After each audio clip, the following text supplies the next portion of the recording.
குஜராத்தை சேர்ந்த ஒட்டுமொத்த இந்திய தேசத்திலும் எம்எஸ்எம்இக்கு அந்த எக்ஸம்ஷன் இருக்கா இல்லையா? வருமான வரி 12 லட்சம் ரூபாய் வரைக்கும் வருமான வரி விலக்கு கொடுக்கப்படும் என்றால் இது என்ன டெல்லிக்காரனுக்கு மட்டுமா? இது என்ன பீகார்காரனுக்கு மட்டுமா? தமிழ்நாட்டில் வருமான வரி கட்டுற ஒவ்வொருத்தருக்கும் 12 லட்சம் வரி விலக்கு இருக்கா இல்லையா? இது தமிழ்நாட்டுக்கு செஞ்சது இல்லையா? அப்ப கடன் வாங்கலாம், வரி விலக்கு செய்யலாம், கட்டுமான பணிகள் செய்யலாம், விரிவாக்க பணிகள் செய்யலாம். நாடு முழுக்க இத்தனை கிலோமீட்டருக்கு சாலைகள் அமைக்கப்படும் சொன்னா தமிழ்நாட்டில இருந்து அந்த சாலைகள் வரும். 5000 பள்ளிக்கூடங்கள் தரம் உயர்த்தப்பட்டு அடல் டிங்கரிங் லேப் என்று அமைக்கப்பட்டு அவங்களுக்கு திறன் வளர்ப்பு பயிற்சி நடத்தப்படும் மாணவர்கள் சொன்னா அந்த 5000 பள்ளிக்கூடங்கள்ல தமிழ்நாட்டு பள்ளிக்கூடம் வராதா? என்ன அபத்தமா பேசுறா திமுக காரன் பாருங்க. திமுக காரனுக்கு புரிய வைக்கிறது ரொம்ப ரொம்ப கஷ்டம். ஏன்னா தூங்குற மாதிரி நடிக்கிறாள், அவன் தூங்குறாள், தூங்குறாள் எழுப்ப முடியும். தூங்குற மாதிரி நடிக்கிறாள் எழுப்பவே முடியாது. இப்ப அங்கங்க ஒளிஞ்சு நின்றுட்டு கேட்டுட்டு இருப்பாங்க நண்பர் ஊபிஸ், அவங்களுக்காக தான் சொல்றேன், புரிஞ்சுக்கணும். சரி விடுப்பா, தமிழ்நாடுன்னு சொல்லல இந்த பட்ஜெட்ல, அம்மா மேடம் மறந்துட்டாங்க விட்டுட்டாங்க, அப்படி வச்சுக்க. அநீதி, தமிழ்நாடுன்னு சொல்லல, தமிழ்நாட்டுக்கு நிதி ஒதுக்கலையில் அநீதி தானே. இன்னும் 10 நாள்ல மகனே நீ பட்ஜெட் போட போறீல நிதி அமைச்சர், தமிழ்நாடு மாநில அரசாங்கம் பட்ஜெட் திருச்சிக்கு எவ்வளவு கொடுத்த நீ சொல்லி தீரணும், இல்லைன்னா விட மாட்டோம். பெரம்பலூருக்கு எவ்வளவு ஒதுக்குறேன்னு சொல்லு, அரியலூருக்கு என்ன பண்ணேன்னு சொல்லு, மதுரைக்கு என்ன பண்ணேன்னு சொல்லு. தமிழ்நாட்டில் இருக்கிற 37 மாவட்டம் பேரையும் பட்ஜெட்ல குறிப்பிட்டு ஒவ்வொரு மாவட்டத்துக்கும் நீ என்ன பண்ணேன்னு சொல்லவில்லை என்றால் நீ தமிழ்நாட்டுக்கு ஒதுக்கவில்லை என்று சொல்வதற்கு உனக்கு எந்த உரிமையும் தகுதியும் கிடையாது. இதுவரைக்கும் என்ன ஒதுக்கி இருக்க திருச்சிக்கு? திருச்சியே ஒதுக்கிட்ட, அவ்வளவுதான். திருச்சிக்கு ஒதுக்கல, திருச்சியே ஒதுக்கி. தமிழ்நாட்டுக்கு எவ்வளவு நிதி ஒதுக்கியது மத்திய அரசு கேட்கறது காரணம் தெரியுமா? நிதி ஒதுக்குறதுல பிரச்சனை இல்ல, ஒதுக்குறது எவ்வளவுன்றதான் எனக்கு பிரச்சனை.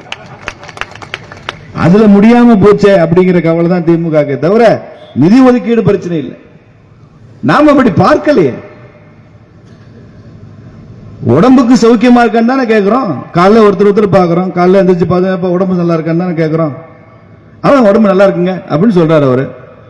உடனே அவர் என்னை பார்த்து உடம்புக்கு நல்லா இருக்குன்னு தானே கேட்ட, என் கண்ணு நல்லா இருக்குன்னு கேட்கலையே, என் மூக்கு நல்லா இருக்கான்னு கேட்கலையே, காது நல்லா வலிக்காம நல்லா இருக்கான்னு கேட்கலையே, என் நெஞ்சு நல்லா இருக்கேன்னு கேட்கலையே, அப்புறம் என் பாதம் நல்லா இருக்கான்னு கேட்கல. இப்படியே கேட்டு போறது.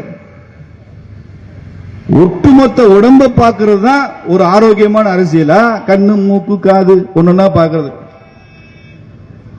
காஷ்மீர்ல இருந்து கன்னியாகுமரி வரைக்கும் இது ஒரே நாடுடா, ஒரே தேசம்டா, ஒரே மக்கள்டா, ஒரே பண்பாடுடா.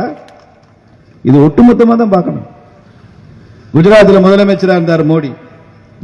அப்போ ஒரு பெண் பத்திரிகையாளர் கேள்வி கேட்கிறாங்க, நீங்க இத்தனை வருஷம் குஜராத்தில் முதலமைச்சரா இருக்கிறீங்க ஐயா, நீங்க முஸ்லீம்களுக்கு எதுவுமே செஞ்சதில்லைன்னு சொல்றாங்களே.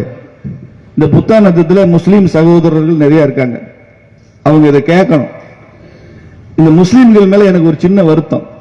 ரொம்ப நல்லவங்க, ஆனா திமுக கூட்டத்துக்கு மட்டும்தான் போவாங்க, இல்லைன்னா இந்த எஸ்டிபிஐ காரன் சொல்றது மட்டும்தான் கேட்பாங்க.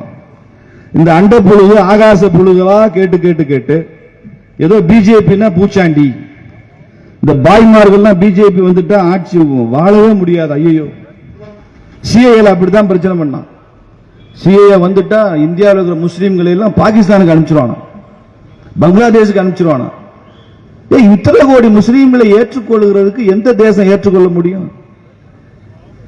இந்திய முஸ்லீம்களை இந்திய தாய் தான் ஏற்றுக்கொள்வா, பாகிஸ்தான் ஏற்றுக்கொள்ளாது என்பது உங்களுக்கு எப்படி தெரியும்? இந்த நாடு தான் உனக்கும் சொந்த நாடு, எனக்கும் சொந்த நாடு. இதுதான் உனக்கும் தாய் நாடு, எனக்கும் தாய் நாடு. எப்படி இந்த நாட்டை விட்டு அனுப்ப முடியும்? இந்த புத்தானத்தில் இருக்கிற ஒரு முஸ்லீமாவது, இந்தியாவில் இருக்கிற ஒரு முஸ்லீமாவது, தமிழகத்தில் இருக்கிற ஒரு முஸ்லீமாவது நான் இந்த இந்துக்களுடன் சேர்ந்து வாழ முடியாத சூழ்நிலையை பிஜேபி உருவாக்கி விட்டது, நான் இந்த ஊரை விட்டே போறேன்னு சொன்னா அதை அவமானமாக கருதுகிற கட்சி பாரதிய ஜனதா கட்சி. எங்கள் ஆட்சியில், எங்கள் நாட்டில், நாங்கள் இருக்கும் ஊர்ல ஒரு மாற்று மதத்தை சார்ந்த சகோதரன் எங்கள் மீது வருத்தம் கொடுத்து வெளியேறான்னா அவமானம் அது. அப்படிதான் அந்த நாட்டை நம்ம பார்த்து வந்திருக்கிறோம். எல்லாரும் சேர்ந்து வாழணும் தான் நினைச்சு வந்திருக்கிறோம். அப்படிதான் முதலமைச்சரை பார்த்து கேட்டாங்க, நீங்க முஸ்லீம்களுக்கு ஒன்னும் செஞ்சது இல்லையாமே. நரேந்திர மோடி பதில் சொன்னாரு, நீங்க சொல்றது உண்மைதான், நான் முஸ்லீம்களுக்கு ஒன்னும் செஞ்சதில்லை.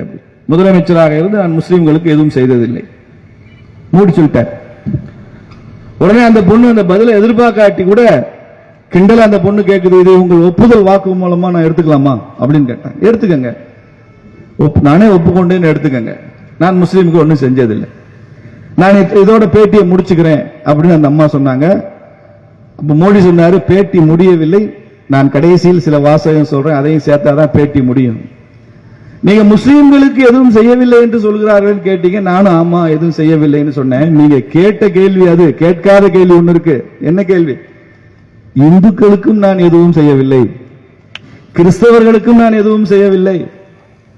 5 கோடி குஜராத்திகளின் முதலமைச்சர் நான். 5 கோடி குஜராத்திகளுக்கும் தரமான பள்ளி கல்லூரி படிப்பு வேண்டும் என்று நினைத்து நான் செயல்படுகிறேன். அந்த படிக்க போறவன் எவன் முஸ்லீம், எவன் இந்து, எவன் கிறிஸ்டியன் நான் பார்க்கவில்லை. 5 கோடி குஜராத் மக்களுக்கும் தரமான குடிநீர் கிடைக்க வேண்டும் என்று நான் குஜராத் முழுக்க குடிநீர் கொண்டு வந்து கொடுக்கிறேன். நர்மதா டேம்ல இருந்து தண்ணியை கொண்டு வந்து சௌராஷ்டிரா கட்ச் பாலைவன பகுதியில் வந்து தண்ணி கொடுத்திருக்கேன். அந்த தண்ணியை டேப்ல குடிக்கிறவன் வீட்டு வாசல்ல போட்டிருக்கேன், அதை குடிக்கிறவன் முஸ்லீமா இந்துவான்னு எனக்கு தெரியாது. போலியோவே இந்த நோய் இருக்கக்கூடாதுன்னு சொல்லி வீதி வீதியா வீடு வீடா போய் போலியோவை எராடிகேட் பண்ணிட்டேன். அந்த சொட்டு மருந்து போட்டுக்கொண்ட அந்த குழந்தை முஸ்லீம் குழந்தையா இந்து குழந்தையா எனக்கு தெரியாது. உலகத்தரமான சாலைகள், குடிநீர் வசதி, மருத்துவம், கல்வி, இந்த மக்களுக்கான பாதுகாப்பு, சட்டம் ஒழுங்கு, குற்றங்கள் குறைவு, பெண்களுக்கு பாதுகாப்பு, எல்லோருக்கும் கழிவறை, ஏழைகளுக்கு வீடு, இப்படியெல்லாம் நான் திட்டம் போட்டு செய்கிறேனே, இதுல யார் இந்து யார் முஸ்லிம்னு உங்களை மாதிரி நான் பிரிச்சு பார்க்கலங்க. 5 கோடி குஜராத்திகளுக்கு முதலமைச்சர் அப்படின்னு சொன்னார். இன்னைக்கு அப்படிதான் பிரிச்சே பார்க்கல. 140 கோடி இந்தியர்களுக்கும் அவர் பிரதமராக இருப்பதால் நாடு முழுக்க பட்ஜெட் எப்படி வருது? 140 கோடி மக்களுக்கு வருது. இவன் சந்துக்குள்ள சைக்கிள் ஓட்டிக்கிட்டு எனக்கு என்னாச்சு எனக்கு என்னாச்சுன்னு கேட்டு சந்துக்குள்ள சைக்கிள் ஓட்டுற கட்சி நீ. 36 மருந்துகளுடைய, குறிப்பாக புற்றுநோய் குணப்படுத்துற மருந்துகளுக்கு 0 இம்போர்ட் டாக்ஸ் போட்டுருக்காங்க. கடுமையான விலை சரிவு. எல்லா மாவட்ட மருத்துவமனைகளிலும் இனிமேல் இலவச புற்றுநோய் சிகிச்சைக்கு மத்திய அரசு பணம் கொடுக்கும். திருச்சி அரசு மருத்துவமனை உட்பட தமிழ்நாட்டில் 37 அரசு மருத்துவமனையிலையும் புற்றுநோய் சிகிச்சை வரும். இப்ப நமக்கு திருச்சியில இல்ல. அது இங்க யாருக்காவது கேன்சர் வந்துட்டா நீங்க சென்னை அடையாறு போகணும், இல்ல திருவனந்தபுரத்தில் சித்திர திருநாள் மருத்துவமனைக்கு போகணும். கேன்சர் ஸ்பெஷலைசேஷன் இல்ல, எல்லா மாவட்டத்திலையும் வரப்போகுது. உதாரணத்துக்கு நான் இதை சொல்றேன். இது மாதிரி விவசாயிகளுக்கான திட்டங்கள். புதிய ஸ்டார்ட் அப் கம்பெனி ஆரம்பிச்சா 20 கோடி ரூபாய். அதை வெற்றிகரமாக நடத்துகிற சக்சஸ்ஃபுல் ஸ்டார்ட் அப் கம்பெனிஸ் 30 கோடி ரூபாய் லோனு, வங்கி கடன். எனக்கு 20 கோடி 30 கோடின்னு பெருசு பெருசா சொல்றீங்களே, சாதாரண மக்களுக்கு ஒண்ணு இல்லையா? இருக்கு. இந்த புத்தானந்தத்தில் ஸ்ட்ரீட் வெண்டா இருக்காங்க, சாலையோர வியாபாரிகள். கேட்டுக்கங்க, நீங்க சாலையோர வியாபாரின்னு இந்த புத்தானந்தத்தினுடைய பஞ்சாயத்துல நீங்க சர்டிபிகேட் வாங்கிட்டு வந்தீங்கன்னா, நீங்க இந்த ஊரின் எந்த வங்கியில் சென்றும் அந்த சர்டிபிகேட்டை கொடுத்து மனு செய்தால் 30,000 ரூபாய் உங்களுக்கு எந்த விதமான ஈடும் இல்லாமல், அடமானம் இல்லாமல் அரசாங்கம் கடன் கொடுக்கும், வங்கி கடன் கொடுக்கும். அதை மறுப்பதற்கான அதிகாரம் எந்த வங்கி மேலாளருக்கும் இல்லைன்னு சொல்லியிருக்காரு மோடி. ஏன் தெரியுமா மறுக்க முடியாது? பேங்க் ஆபீசர்ஸ் எல்லாம் கேட்டாங்க, சாலையோர வியாபாரிகளுக்கு எல்லாம் எந்த ஈடும் இல்லாம இப்படி பணம் கொடுக்க சொல்றீங்களே ஐயா, அவன் 30,000 பணத்தை வாங்கிட்டு திருப்பி கட்டாம போயிட்டானா என்ன செய்யறது? வங்கியில நஷ்டமாயிருமே திருப்பி கட்டாட்டி. அப்ப நரேந்திர மோடி சொன்னாரு, அந்த 30,000 ரூபாய் பணத்துல 75% நான் கட்டுறேன்டா, நான் தான் ஜாமீன், நான் தான் கேரண்டி, நீ அவங்களுக்கு கடன் கொடுன்னு சொன்னார். மத்திய அரசாங்கம் பொறுப்பேற்றுக் கொள்வது, நரேந்திர மோடி பொறுப்பேற்றுக் கொள்கிறார் அந்த 30,000 ரூபாய் கடனுக்கு வங்கிக்கு. அதை திரும்ப செலுத்திவிட்டால் இன்னொரு தவணை தர்றாங்க. 3ஆம் முறையும் சரியாக செலுத்திய அந்த சாலை ஓர வியாபாரிக்கு 1 லட்சம் ரூபாய் வரைக்கும் வங்கி கடன் கிடைப்பதற்கான ஏற்பாடு இருக்கு. இதுல ஏகப்பட்ட பேர் பலன். நான் மதுரையில பார்லிமெண்ட் எலெக்ஷன் அப்போ மீனாட்சி அம்மன் கோயில் வாசல்ல பிரச்சாரம் செய்து கொண்டிருந்த போது அங்கே பூ கட்டி கொண்டிருக்கிற சகோதரிகள் வந்தாங்க. அவங்க என்ன பார்த்து கெஞ்சி கெஞ்சி கெஞ்சி கையில் கை ஜாடையில கேட்டாங்க, என்ன வேணும்னு கேட்டேன். நாங்க மைக்ல பேசணும் அப்படின்னு. என்ன பேச போறீங்க? நாங்க பிஜேபி எல்லாம் இல்லைங்கய்யா, நாங்க மோடி ஐயாவை பத்தி பேசணும், மைக் கொடுங்கன்னு கேட்டாங்க. மைக் கொடுத்தா அந்த அம்மா அப்படியே கொட்டி தீர்த்துருச்சு ஒரு 10 நிமிஷம். ஏன்? கணவன் இல்ல, ஆதரவற்ற குடும்பம், திருவோரத்தில் உட்கார்ந்து பூ கட்டி வித்தா ஒரு நாளைக்கு 100 ரூபா 150 ரூபா கிடைக்கும். அதை வாங்குறதுக்கு அன்னைக்கு 500 ரூபா வட்டிக்கு வாங்கிட்டு வந்திருந்தா 10 வட்டி 50 ரூபா அவனுக்கு போயிடும். எங்க வாழ்க்கையே சோகம். அப்பதான் வந்தது இந்த சட்டம். மோடி ஐயா சொல்றாரு, வங்கியில மேனேஜர்கிட்ட போய் சர்டிபிகேட் கொடுத்தா 10,000 ரூபாய் கடன் கொடுப்பாங்க. கந்து வெட்டி பிரச்சனையிலிருந்து முற்றிலுமாக எங்களை மீட்டவர் நரேந்திர மோடி. அதை கட்டி திரும்பி 20,000 கடன் வாங்கினேன், அதையும் கட்டிட்டேன். 10,000 ரூபாய் நீங்க கடன் வாங்குறதுக்கு எவ்வளவுமா லஞ்சம் கொடுத்தீங்க? பிஜேபி கார ஒருத்தர் தான் கூட்டிட்டு போனாருன்னு சொன்னாங்க. எவ்வளவுமா லஞ்சம் கொடுத்தீங்க? அந்த புண்ணியமா 10 பைசா லஞ்சம் வாங்குறாங்க அந்த பிஜேபி காரன். மேனேஜர்கிட்ட கூட்டிட்டு போய் பணம் வாங்கி கொடுத்துட்டான், முடிஞ்சு போச்சு. சரி, சர்டிபிகேட் போய் வாங்கினீங்களே கார்பரேஷன்ல, என்னாச்சு? அதுக்கு தான் அந்த அம்மா சொன்னாங்க, 10,000 கொடுத்த மகராசன் அள்ளி கொடுத்தாருங்க, சர்டிபிகேட் கொடுத்தவங்க 1000 ரூபாய் லஞ்சம் வாங்கிட்டாங்க. அதுல அதுதான் திமுக. திமுக புரியுதா உங்களுக்கு? 10,000 பணம் கொடுக்கிறவரு 5 பைசா லஞ்சம் இல்லாம பிஜேபி காரன் வாங்கி தரான். நீங்க அதுக்கு சர்டிபிகேட் மாத்திரம் நீ சாலையோர வியாபாரின்னு கொடுக்கிறதுக்கு நீங்க 1000 ரூபாய் லஞ்சம் கொடுத்தா தான் சர்டிபிகேட் கிடைக்குது. எல்லாத்துலயும் பணங்க, எல்லாத்துலயும் பணம். நீங்க மதுரையில எல்லாம் போனீங்கன்னா மாநகராட்சியில அந்த சுடுகாடு ஒண்ணு இருக்கு, பணம் எரிக்கிறதுக்கு பணம் கேட்கலாம். ஏதோ பணக்காரன் பணம் விஐபி பணம் வந்துச்சு எரிச்சாப்ப, எந்த பணம் வந்தாலும் பணம் தான். பணம் கொடுக்காம பணம் எரியாது. ஏன்னா பணம் எரிக்கிறது கூட பணம் கேட்கிறீடா, இது என்னடா நியாயம்னா, பணம் வாங்காம ஏன் பணம் எரியாதுன்றான். அதெல்லாம் எங்க சிஸ்டப்படி தப்புங்க. பணம் வாங்காம ஏன் பணம் எரியாது, கொடுத்துரு. எல்லாத்திலையும் பணத்தை எரிக்கணும்னா கூட காசு தான். செத்து போனா கூட காசு கொடுக்காம உங்க பணத்தை எரிக்க முடியாது. திராவிட மாடல் ஆட்சி. திராவிட மாடல் ஆட்சியில ஆஸ்பத்திரியில குழந்தை பிறந்தாலும் நீங்க பணம் கொடுக்கணும். திராவிட மாடல் ஆட்சியில செத்து போனாலும் பணத்தை எரிக்கிறதுக்கு நீங்க லஞ்சம் கொடுக்காம, கருவறை முதல் கல்லறை வரை லஞ்சத்தை தவிர எதுவும் இல்லாத ஆட்சி திராவிட மாடல் ஆட்சி. அவங்க இந்த பட்ஜெட்டை பத்தி குறை சொல்றாங்க. இப்படி எல்லாவற்றிலும் மிகச் சிறப்பாக செயல்பட்டு இருக்கிற பட்ஜெட். ஏன்னா நம்ம நாட்டோட பொருளாதாரம் $5 டிரில்லியன் வரணும்ன்றதுதான் நமது இலக்கு. $5 டிரில்லியன். நரேந்திர மோடி பொறுப்பேற்ற 10 ஆண்டுகளுக்கு முன்னால இந்திய பொருளாதாரம் $1.5 டிரில்லியன் தான். ட்ரில்லியன் என்னன்னு நீங்க போட்டு பாத்துங்க கூகுள்ல. எத்தனை ஆயிரம் கோடி, எத்தனை லட்சம் கோடி சேர்ந்தா ஒரு ட்ரில்லியன். இந்த 10 ஆண்டுகளுக்குள் 3 மடங்கு இந்திய பொருளாதாரம் அதிகமாகி இன்னைக்கு $4.5 டிரில்லியன் இந்திய பொருளாதாரம் உயர்ந்திருக்கிறது. நரேந்திர மோடி பொறுப்பேற்கும் போது உலகத்தின் 9வது பொருளாதார சக்தியாக இருந்த இந்தியா இன்னைக்கு உலகத்தின் 4வது பெரிய பொருளாதார பலம் உள்ள நாடாக மாறி இருக்கிறது. இந்த பட்ஜெட்ல அம்மா சொல்லி இருக்கிறாங்க, இந்தியாவின் வளர்ச்சி 6%இலிருந்து 7%. 7% ஜிடிபி வளர்கிற ஒரு நாடு இன்னைக்கு உலகத்தில் இல்லை. சீனாவே இல்ல, அமெரிக்கா இல்லவே இல்லை. புரியுதான சொல்றது? சைஸ் பெருசு பொருளாதாரம், வளர்ச்சி விகிதம் என்பது குறைவு. அப்ப இதே வேகத்தில் போனால் 2047க்குள் இந்தியா உலகத்தின் முதல் வல்லரசு நாடாக மாறும் என்று சொல்கிறார் நரேந்திர மோடி. இன்னும் 20 வருஷம் தான், எங்கேயோ போகும். நரேந்திர மோடி என்கிற வாராது வந்த மாமணி இருப்பதனால, பாரதிய ஜனதா கட்சி என்கிற தொண்டர் பலம் அவருக்கு பின்னால் இருப்பதால, இந்திய மக்கள் சக்தி அவருக்கு பின்னால் எழுச்சியாக அணிவகுப்பதனால இன்னைக்கு உலக நாடுகள் எல்லாம் நாம் மதிக்கிற இடத்துல நாம இருக்கோம். அதனாலதான் ஆஸ்திரேலியா பிரைம் மினிஸ்டர் மோடி போனா மோடி மை பாஸ் அப்படிங்கிறார். தமிழ்நாட்டில் ஒரு சினிமா வந்து ரஜினி படம் சிவாஜி மை பாஸ் அப்படின்னு, அது மாதிரி மோடி மை பாஸ் அப்படிங்கிறார்.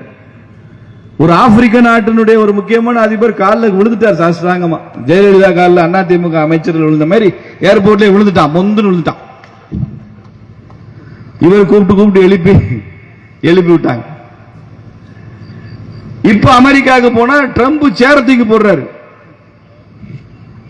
சேரத்துக்கு மோடி போட்டு உட்காருங்க அப்படிங்கிறார்.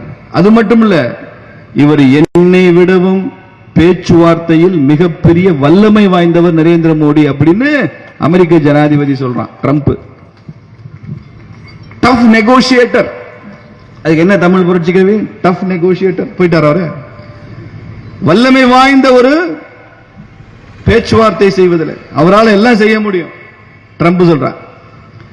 ஆனா ஆனந்த விகடன் பத்திரிகையில் அட்டப்படம் போட்டிருக்கான், கார்ட்டூன் போட்டிருக்கான் கையில சங்கிலியோட. அது திமுக அடிமை பத்திரிகை ஆனந்த விகடன். அடிமைகளுக்கு தான் கை விலங்கு போடுவாங்க. அது ஆனந்த விகடன் அதை போட்டிருக்குன்னா இதை நம்ம கடுமையா கண்டிச்சிருக்கோம். இது பத்திரிகை சுதந்திரம் இல்லை. இதே ஆனந்த விகடன் பத்திரிகை தமிழ்நாட்டில் எல்லா கட்சிகளாலும் தாக்கப்பட்டிருக்கு. பிஜேபி மாத்திரம்தான் அதன் பிரதமரை நீங்கள் இவ்வளவு இகழ்ந்தும் கூட சட்ட ரீதியான நடவடிக்கை மாத்திரம் நாங்கள் எடுத்திருக்கோம். சட்டத்தை நம்புறோம். நாங்கள் ஒரு காலம் ஆனந்த விகடன் ஆசிரியர் PH பாண்டியன்கிற சபாநாயகர் எனக்கு வானளாவிய அதிகாரம் இருக்குன்னு தூக்கி உள்ள வச்சார், ஜெயில வச்சார். தமிழ்நாட்டில் அவ்வளவு பத்திரிகைகள் ஆனந்த விகடன் தாக்கப்பட்டிருக்கு, நக்கீரன் தாக்கப்பட்டிருக்கு, மதுரையில் தினகரன் பத்திரிகை தாக்கப்பட்டிருக்கு.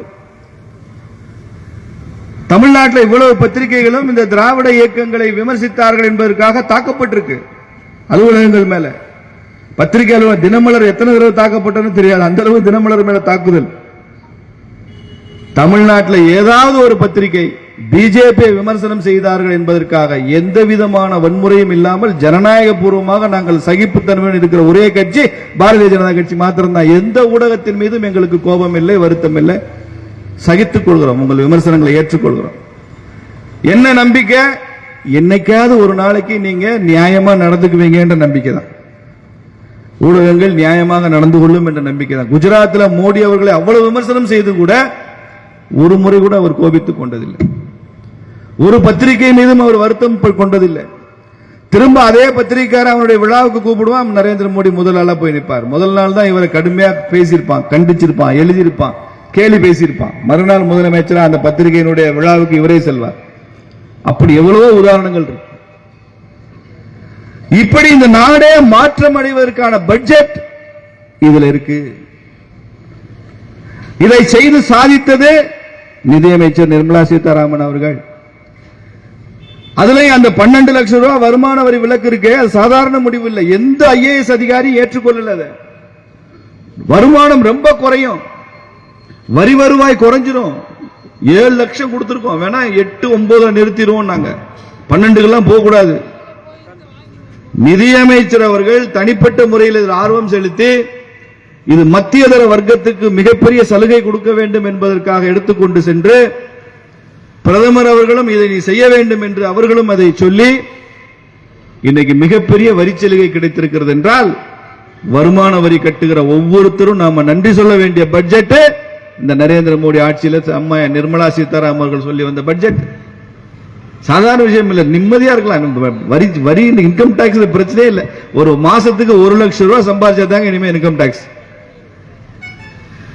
அதுக்கு கீழே சம்பாதிக்கிறவங்க இல்ல. திமுக காரங்களுக்கு இது பிரச்சனை இல்ல. அவங்க 1 லட்சம் அவங்க வருமான வரின்றதே கிடையாது. அவங்களுக்கு மாசம் எத்தனை கோடின்றதான் கணக்கு. அதனால அவங்க கட்டி ஆகணும். ஆனா அது கணக்குல வராதனால அது தெரியாது. அப்படி நாம செஞ்சிருக்கிறோம். இந்த நாட்டை பார்த்து பார்த்து செதுக்குகிறார் நரேந்திர மோடி. இந்த நாட்டினுடைய ஒவ்வொருத்தரை பற்றியும் கவலைப்படுகிறார் நரேந்திர மோடி. இந்த நாட்டில் உள்ள இளைஞர்கள், பெண்கள், பட்டியல் சமுதாயத்தை சார்ந்தவர்கள், விவசாயிகள், தொழிலாளர்கள், தொழிலதிபர்கள், இந்த நாட்டினுடைய கைத்தறி நெசவாளர்கள், கைவினை கலைஞர்கள் எல்லோருக்கும் ஒரு உலகத்தரமான அந்தஸ்து கிடைக்கணும், உலக அளவில் அங்கீகாரம் கிடைக்கணும். இந்தியர்கள் என்றால் உலகத்தில் மரியாதை உருவாகணும். அந்த மரியாதைக்கு தடையாக இருக்கிற அத்தனையும் அகற்றணும். இதுதாங்க நரேந்திர மோடியினுடைய செயல், கனவு, திட்டம் எல்லாம். தனக்கு பின்னால் தன் வாரிசாக இந்த இந்திய சமுதாயத்தை நினைக்கிற பிரதமர், தனக்கு பின்னால் தான் குடும்பத்தை மாத்திரமே வாரிசாக நினைக்கிற திமுகவோட முதலமைச்சர். இன்னைக்கு இதுதான் பிரச்சனை, கான்ஃபிளிக்ட். இவங்களுக்கு மும்மொழி கொள்கை புரியல. ஸ்டாலினுக்கு இன்னும் கனிமொழியை பத்தியே முழுசா புரியல. மும்மொழியை பத்தி எப்படி தெரியும்?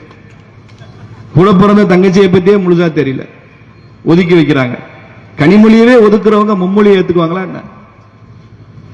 மும்மொழி கொள்கைன்னா ஹிந்தி கிடையாதுங்க ஐயா, முதல்ல தெரிஞ்சுங்க.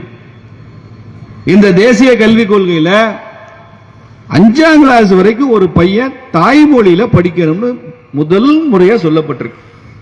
இதுல என்னங்க திமுக பிரச்சனை? இங்க இருக்கிற திமுக உடன்பிறப்புகள்லாம் கேட்கிறேன், இத்தனை வருஷம் நீ தமிழ்நாட்டை ஆட்சி பண்ண என்ன? இல்ல, தாய்மொழியில தான் பிள்ளை படிக்கணும். தமிழ்நாட்டில் தமிழ்ல தான் படிக்கணும். தமிழ் படிக்கிறது இல்ல, தமிழில் படிக்கிறது சொல்றேன். சயின்ஸ் வரலாறு